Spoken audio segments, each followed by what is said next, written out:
demander à nos collègues du Togo si, en fait, le président Faure Eyadema veut transformer le Togo en royaume. Parce que son père était président du Togo. Son père, que Dieu ait pitié de son âme, meurt. C'est son fils qui devient président. Le fils qui devient président, il ne veut pas quitter la tête du Togo. Je le dis parce que ce que je souhaite pour mon peuple, le Sénégal, c'est ce que je souhaite pour le peuple togolais. Si le président Macky Sall avait fait la même chose que Faure Eyadema, mais on se serait battu, on se serait entretué, mais on ne l'aurait pas accepté. Moi, en tout cas, je ne l'aurais pas accepté. Les Togolais veulent manifester le 11, le 12 et le 13 avril, il interdit. Depuis des mois, depuis des années, Faure Eyadema interdit les manifestations. Il se prend pour qui? Il y a 2 jeunes Togolais. Chers collègues, nous sommes au Parlement. Si vous voulez adresser des critiques, faites-le avec le respect des chefs d'État des pays. Poursuivez. Madame la Présidente, je souhaiterais que le président du Togo ait beaucoup plus de respect pour son propre peuple. Il y a 2 jeunes qui ont été condamnés pour outrage parce qu'ils ont dit, je cite, « Monsieur le Président, le Togo n'est pas votre propriété. » Et nous, on doit venir ici et ne pas parler de ça?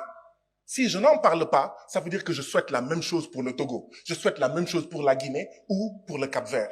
Madame la Présidente, mon problème, c'est que les élections législatives, c'était le 29 avril. Le 19 avril de la même année, l'Assemblée nationale adopte une nouvelle constitution. 10 jours avant. Mais il y a un problème. Si on l'avait fait au Sénégal, je n'allais pas, en fait, accepter cela. Ça, c'est une démocratie néocoloniale, comme au Sénégal. Hein. Comme dans tous nos pays, nous avons des démocraties néocoloniales. Si on ne fait pas attention, il va y avoir un coup d'État au Togo. Si les présidents ne peuvent pas partir démocratiquement, mais les militaires vont prendre le pouvoir. Or, on ne souhaite pas que les militaires prennent le pouvoir au Togo. Ce n'est pas bon.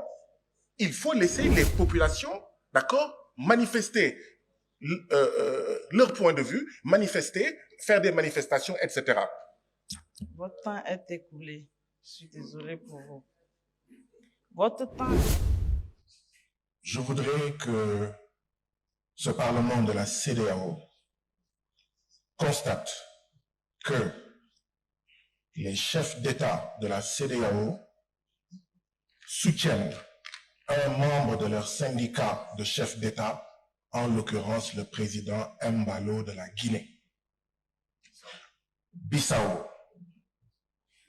Monsieur le Président, question d'ordre. There is a point of order. Yes, what's the point?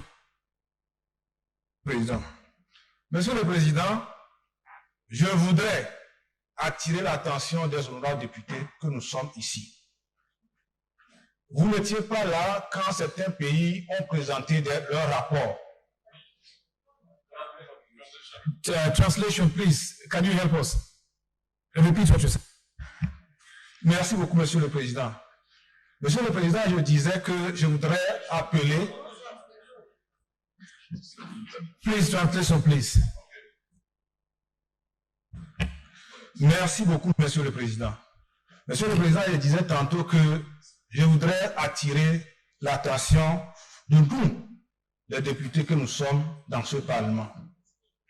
Vous n'étiez pas là quand certains pays ont présenté leur rapport pays.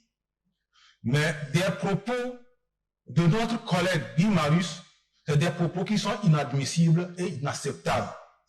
Laurent Fanta Conté avait fait une protestation hier parce qu'il a traité leurs autorités de transition de n'importe quoi. Et il insulte à la limite les pays et les chefs d'État. Monsieur le Président, ce n'est pas normal. Si quelqu'un est un activiste, qu'il se débarrasse de son habillement d'activiste dans cette salle. Monsieur le Président. Et il le fait, quand il fait ça, il enregistre, après, il met ça sur TikTok, sur YouTube, sur les réseaux sociaux. Monsieur le Président, c'est une campagne de diffamation et de dénigrement contre la communauté. Nous n'allons pas accepter cela. Tout à l'heure, il prend la parole encore, Monsieur le Président, et il appelle les chefs d'État qui sont en syndicat. Monsieur le Président, un peu d'humilité, un peu de raison, Monsieur le Président. Il faut que vous appelez notre collègue à l'ordre. Et s'il poursuit, nous allons organiser une pétition des députés pour demander à l'État sénégalais de le retirer dans la liste des Sénégalais. J'ai un respect profond pour nos collègues députés du Sénégal, que je respecte. Mais s'il poursuit cela, nous allons signer une pétition demandant son retrait de la liste des députés du Sénégal. Thank you very much, Honorable Sokolembe. Honorable Jean-Marie Demane, please, Sanyang, rather, can we limit our interventions on the topic of the discussion? That is the country report from various countries. If you have anything to say about their political situation, their economic situation, macroeconomic convergence, human rights, and co, let discussion be centered on that as others did. So let's avert our mind. I'm coming. Let's try to make sure that we debate in line with the parliamentary procedures. Yes, what's the motion? Villan.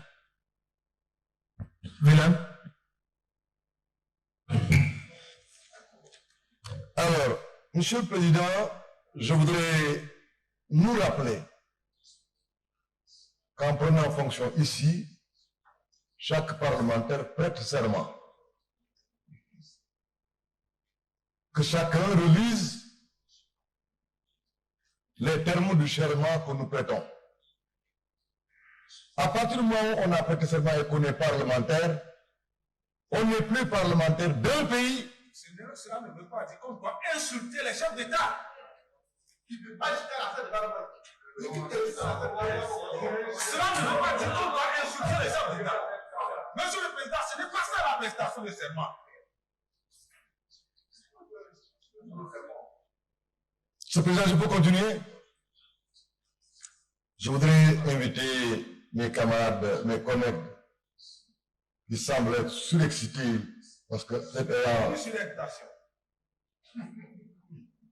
à se respecter eux-mêmes. Nous nous respectons. Et à respecter leurs collègues parce que quand ils parlent, on ne les coupe pas. Et quand on est courtois, on écoute son prochain. Quand on est courtois, on met en avant le débat d'idées et non les biceps.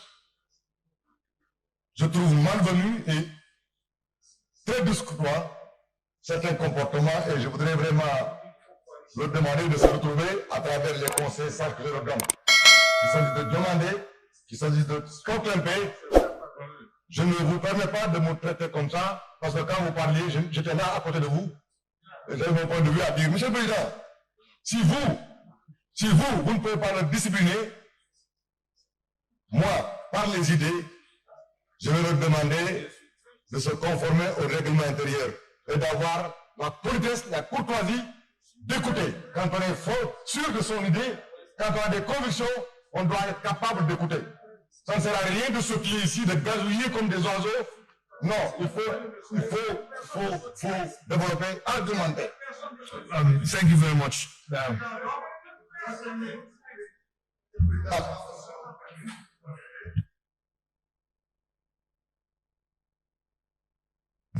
Je disais qu'en prêtant serment, on était dans une posture de ne pas être intimidé par quelque État, par quelque groupe que ce soit. Le serment que nous prêtons nous donne la liberté et la plénitude de nos ressources pour développer ici les idées que nous développons au nom de la communauté et non au nom d'un pays. Aujourd'hui, nous sommes en train d'étudier les 3 derniers rapports pays. Et vous voyez, rien que nous-mêmes qui sommes là, il y en a qui prennent dans le rapport pays des positions contre des pays. Vous l'avez entendu tout de suite. Le cas des 2 premiers intervenants sur le rapport pays de la Sierra Leone. Nous devons faire attention, compte tenu du contexte, compte tenu des velléités de cessation, de séparation. À nous, ici présents, j'invite à une prise de conscience, à une élévation pour que nous soyons à la hauteur de nos responsabilités que nous avons léguées, transmises des générations qui sont parties et que nous devons transmettre à des générations à venir dans le cadre d'une intégration de la sous-région pour une intégration africaine. Arrêtons des points de vue qui relèvent de la petitesse d'être et d'esprit et qui sont là pour défendre des intérêts de clans et de clics. Respectons-nous, respectons la communauté, respectons l'histoire. Thank you very much, Honorable Villan. Bonjour. Merci au PNUD qui nous a fait un bon exposé avec des éléments très importants, très intéressants, que je trouve fiables. Le PNUD peut avoir d'excellents chiffres, mais la vision politique du PNUD est mauvaise, est catastrophique. Si les chiffres du PNUD, je peux avoir du respect pour eux, je n'ai aucun respect pour la vision du PNUD. Et je vais vous dire pourquoi. Le titre du document que vous nous avez présenté, c'est « État des lieux, pauvreté et inégalité en Afrique de l'Ouest ». En réalité, le titre devrait être « État des lieux, appauvrissement et non pauvreté ». Appauvrissement et inégalité en Afrique de l'Ouest. Tant que le PNUD va continuer à dire pauvreté, le PNUD en réalité n'est pas dans une perspective de soutenir la sortie du sous-développement. C'est appauvrissement. Nous sommes les pays les plus riches de la planète Terre. Tant que les gens diront que l'Afrique de l'Ouest est pauvre, ça veut dire que ces gens-là font partie du problème. C'est appauvrissement. Mais pourquoi vous n'osez pas dire appauvrissement? Parce que qui a appauvri l'Afrique? Ce sont nos présidents. Et vous ne voulez pas fâcher nos présidents. Vous ne voulez pas que l'Afrique soit... Chers collègues, contrôlez votre langage. Contrôlez votre langage. Qui a appauvri l'Afrique? Ce sont nos chefs d'État. Contrôlez votre langage, sinon je vous retire la parole. Maintenant, je veux que vous mettiez. Qu'est-ce qui a contrôlé? C'est le fait que j'ai dit que ce sont nos chefs d'État qui ont appauvri l'Afrique. Est-ce que comme ça, je vais changer. Mais qui a dit oui? Qui a dit oui? Ok. Vous suivez. Elle me dit que je ne contrôle pas mon langage. Je veux savoir. Oui, mais vous dites que les chefs d'État ont appauvri l'Afrique. C'est une insulte? Non, est-ce que c'est une insulte de dire que nos chefs d'État ont appauvri l'Afrique? Oui, mais c'est la manière de présenter, c'est la manière de présenter. S'il vous plaît, chers collègues, c'est la manière de présenter.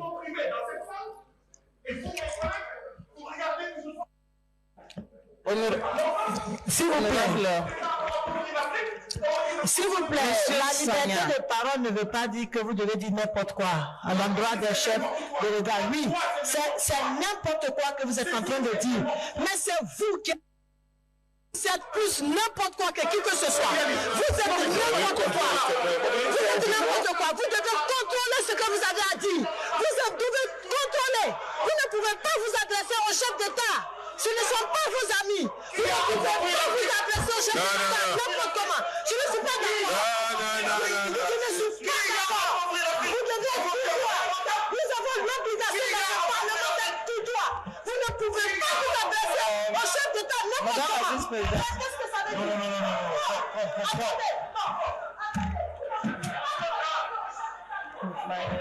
My phone is...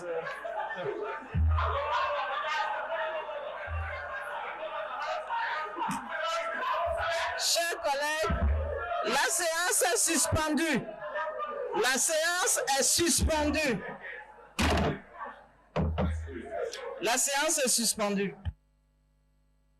Il ne peut pas s'arrêter. Non, je ne suis pas d'accord. Je ne suis pas d'accord.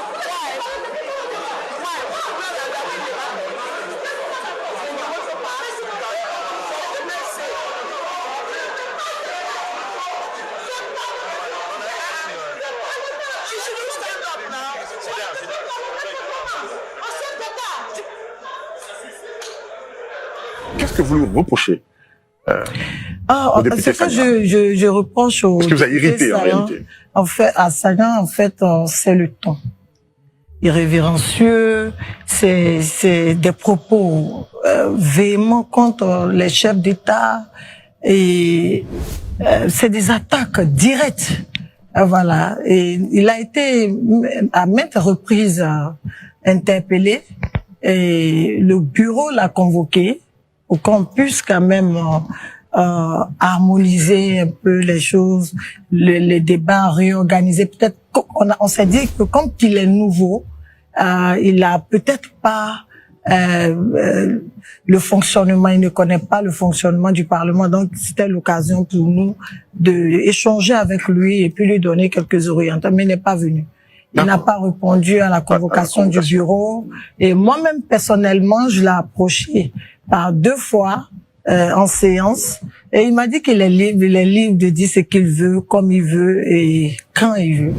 Si vous allez même sur sa page, vous allez voir, il a cité, je disais tantôt qu'il a cité les présidents, il a traité nos présidents de bougnous, de valets à la solde de l'impérialiste occidental et que il ne trouve pas normal que nous venons ici au sein de la CEDEAO qui ne représente rien, qui est inutile, qui n'a pas d'impact sur les populations véritablement. Mais il pouvait même dire ça sans forcément citer et nommer nos présidents. Donc je peux pas accepter que on puisse invectiver mon président ou mon pays à ma présence. D'accord. Et vous, je disais aussi que vous pouvez aller même sur sa page et vous verrez qu'il a dit que nous sommes premiers producteurs de café cacao, que nous nous glorifions d'être premiers producteurs de cacao, alors que c'est les Ivoiriens qui meurent sur la Méditerranée, que c'est que des Ivoiriens qui meurent sur la Méditerranée. Donc, j'ai répondu aussi pour dire que il n'y a pas un pays de 15 pays de la sous-région, de la communauté, qui représente véritablement un modèle mieux que la Côte d'Ivoire. La Côte d'Ivoire est le modèle et l'exemple d'intégration des communautés sous-régionales, compte tenu du fait que si vous allez économiquement, vous trouverez tous les secteurs ici en Côte d'Ivoire sont occupés par les ressortissants. Non, j'étais pas en train de défendre les chefs d'État. Nous avons un fonctionnement. Nous sommes un parlement qui ne légifère pas. Nous émettons des avis, nous soumettons des avis à la conférence des chefs d'État. Et donc, quand nous soumettons ces avis, c'est au chef d'État de l'appliquer ou ne pas l'appliquer. Voilà. Donc, il ne s'agit pas de défendre les chefs d'État. En réalité, le fond de ce qu'il disait, pas que ça ne m'importe pas, mais c'est pas contre le fond, en fait, que je me suis insurgée. C'est la forme. C'est la forme, parce que on ne peut pas, en même temps qu'on nous met en mission, on ne peut pas venir les traiter de tout ce que nous voulons et puis espérer que des avis qui vont être soumis seront traités. C'est ça le problème. Pour rester sur très rapidement, pour rester sur le fond et sur la forme, qu'est-ce que vous reprochez à la forme? Parce que quand on regarde les vidéos, la forme qui a surtout choqué, c'était la réponse que vous avez eue. Parce que sur la forme, toujours, il y a eu des explications. Il n'était pas en train de crier, il s'exprimait, ça n'a pas été injurieux. En tout cas, de ce que nous, les spectateurs, on a pu regarder, on a plutôt été choqués par votre réaction. Donc, quelle est la bonne forme pour vous? En fait, vous savez, on a commencé la session depuis le 1er juillet et à chaque prise de parole, il s'est adressé directement au chef de l'État. Et puis, vous savez, la vidéo qui a circulé que vous voyez ne relate pas toute la séance. Voilà, donc il y a eu quand même plusieurs interpellations et même pendant la séance, il a tenu des propos un peu difficiles vis-à-vis de nos chefs d'État. Il a même cité les chefs d'État et 2 jours avant, nous avons eu... Il a cité les chefs d'État. Cité, oui, bien sûr, parce que nous avons eu la réaction, un communiqué du gouvernement de la Guinée-Conakry qui a répondu. Nous avons aussi le Bénin qui a répondu. Et après l'incident, nous avons le Cap-Vert et la Guinée-Bissau aussi qui ont répondu à ces attaques. Et il a cité nos chefs d'État. Et bon, c'était inconcevable pour nous d'accepter d'abord en tant que membre du bureau. Il y avait l'image du Parlement à ne pas ternir.